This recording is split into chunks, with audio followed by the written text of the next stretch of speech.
E sobre o reino protoquitista, são formados por seres que apresentam células eucarióticas e inclui os protozoários, que são organismos unicelulares e heterótrofos, e as algas, que podem ser tanto unicelulares como multicelulares e são autótrofas. Os primeiros pesquisadores descreveram esses animais, né, esses seres, como animais microscópicos, e daí veio o nome protoquitista, que significa primeiros animais em grego, tá? Embora hoje já se saiba que eles pertencem a um reino à parte, totalmente diferente do reino animal. Grande parte apresenta vida livre, sendo encontrada em ambientes aquáticos, e outros são causadores de doenças, como malária, doença de Chagas e toxoplasmose. O processo reprodutivo mais comum é o assexuado e ocorre por divisão simples, e quando o ambiente não está favorável para a sobrevivência desses indivíduos, alguns protozoários podem adotar a forma de cisto. O que é isso? Eles dividem o seu tamanho, perdem aí algumas organelas, né? Criam um envoltório resistente em torno de si, e aí ele fica pelo ambiente. E ele só vai retornar novamente, né, a condição normal do seu corpo quando o ambiente estiver, então, favorável, tá? Aí ele retoma todo o formato do corpinho e volta à sua forma ativa. Os protozoários são classificados principalmente de acordo com a sua locomoção. Então, daí temos aqueles indivíduos que são classificados como ciliados, e aí eles vão apresentar cílios em volta do corpo, como aqui no caso do paramécio, em volta de todo o seu corpinho tem um monte de cílios, que é como se fossem pelinhos, que vão auxiliar na locomoção e na captura de alimento. Depois, os flagelados, que podem apresentar um ou mais flagelos, aqui no caso do Trypanosoma cruzi, aqui está o flagelo, que também auxilia na locomoção. No caso do Trypanosoma cruzi, ele é o causador da doença de Chagas. Também podemos encontrar um grupo chamado Rhizópodes ou Sarcodíneos. No caso aqui da ameba, irá apresentar projeções, como se fossem aí falsos pés, né? E aí nós denominamos de pseudópodes. Essas projeções ajudam na captura de alimentos e também na sua locomoção. E também existem alguns protozoários que não apresentam nenhuma organela específica para locomoção, como no caso dos esporozoários, tá? Que são, e como exemplos de esporozoários nós temos os causadores da malária e da toxoplasmose. Então, vamos falar um pouquinho sobre as doenças que são causadas pelos protozoários.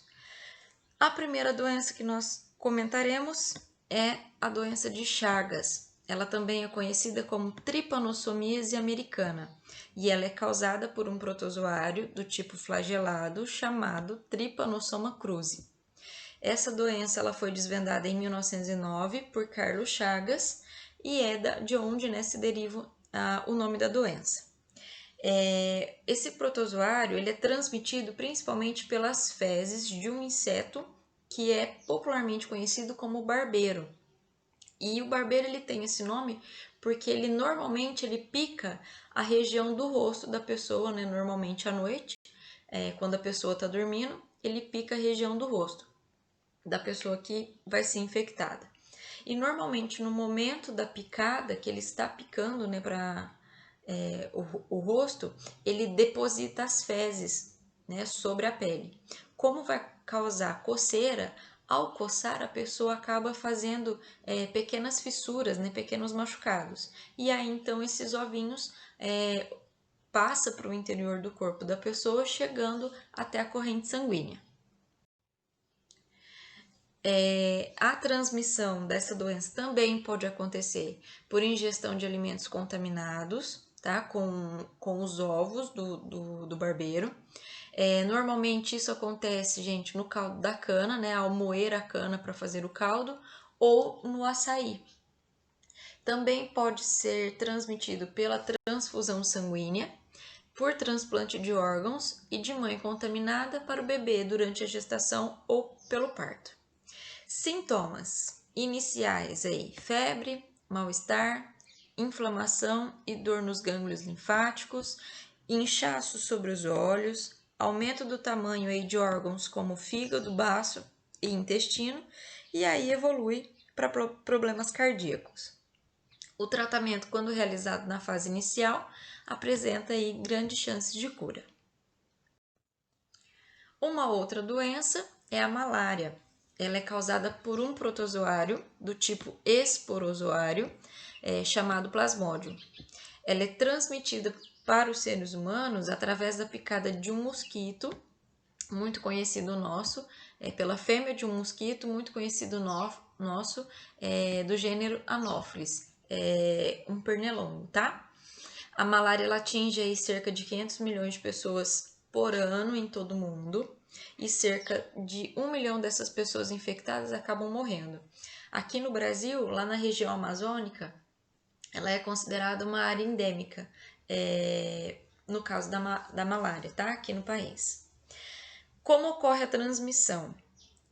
Quando o mosquito suga o sangue da pessoa, o plasmódio ele pode ficar alojado na saliva. Então, o mosquito pica uma pessoa contaminada e esse protozoário, né, o plasmódio, ele pode ficar na saliva do mosquito.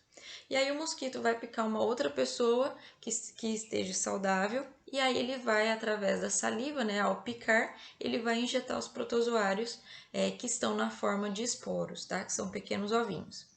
E aí esses esporos vão entrar na corrente sanguínea e vai chegar até as hemácias, onde vão se desenvolver. E aí os esporos eles vão causar o rompimento da hemácia, que é denominado de hemólise. E toda vez que ocorre, né, o rompimento da hemácia, libera uma grande quantidade de esporos e aí vai iniciar o ciclo novamente.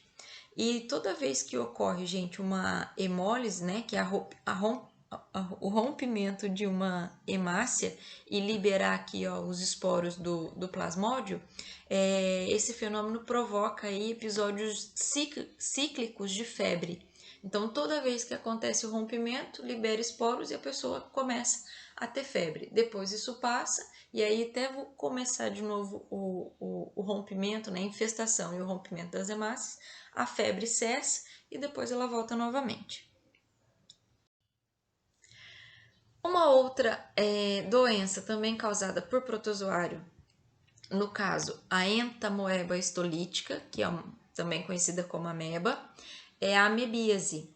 A amebíase ela ataca o intestino grosso, provocando aí dores abdominais, diarreia, fezes com muco e sangue, e aí também provocando anemia.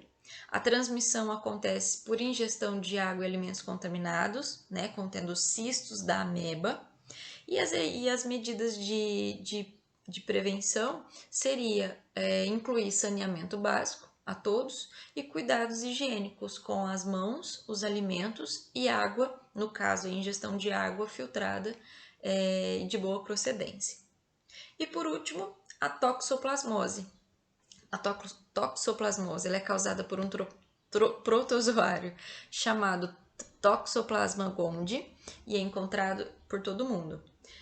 Os sintomas aqui são muito variados e incluem febre, manchas e dores pelo corpo, cansaço, dificuldade para enxergar e pode evoluir para cegueira e lesões na retina. A contaminação pelo toxoplasma acontece por meio do contato com cisto presentes, gente, em animais, normalmente os gatos. E também pode acontecer ingestão por carnes mal cozidas ou vegetais que estejam contaminados com cistos desse protozoário, certo? Os maiores cuidados referentes à contaminação pelo toxoplasma devem ser tomados por mulheres grávidas, porque esse protozoário ele pode afetar o feto, provocando aí, às vezes, aborto ou má formação da criança. Infelizmente, ainda não existe nenhuma vacina para malária e nem para doença de Chagas, amebíase ou toxoplasmose.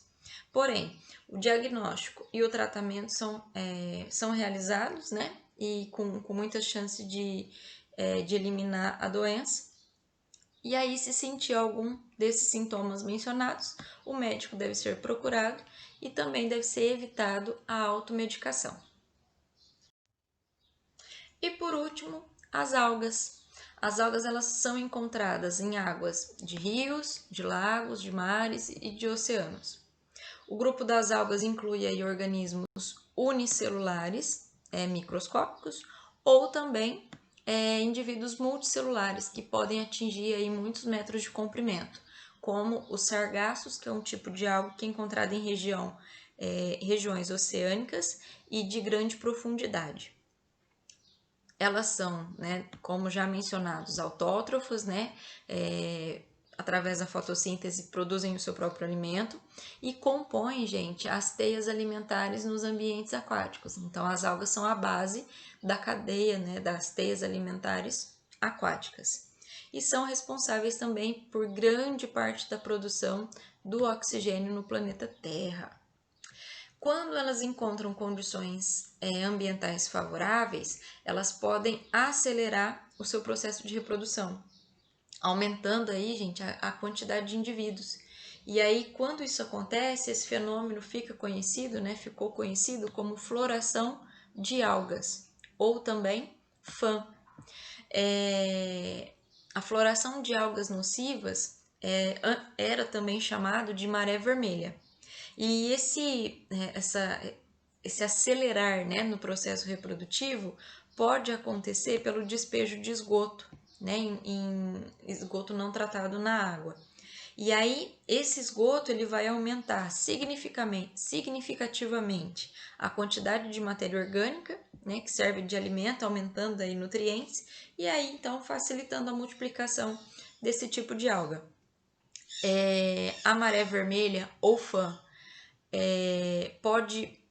diminui, como tem muitos indivíduos, podem diminuir a quantidade de oxigênio dissolvido na água e aí liberar também toxinas. E aí será prejudicial para todos os demais organismos aquáticos, ok? E as algas se dividem em grupos, conforme aí algumas características, como por exemplo, a composição da parede celular, qual é o componente, né, que está presente na parede celular, qual é o tipo de substância de reserva que vai apresentar nas células, qual é o tipo de pigmento. Esses pigmentos, então, dependendo do pigmento, vai apresentar algas de diferentes tonalidades, forma e função dos seus flagelos.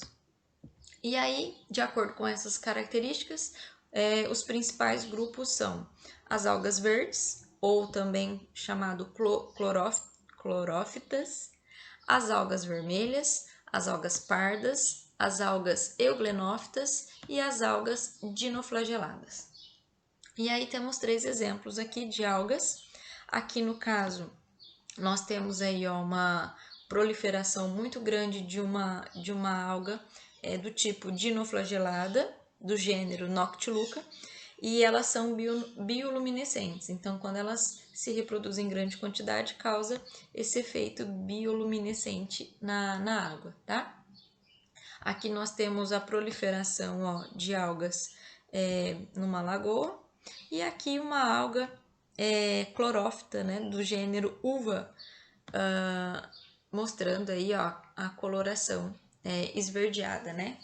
Pois o pigmento que ela apresenta causa essa cor verde, tá bom? É isso. Muito obrigada e até a próxima aula.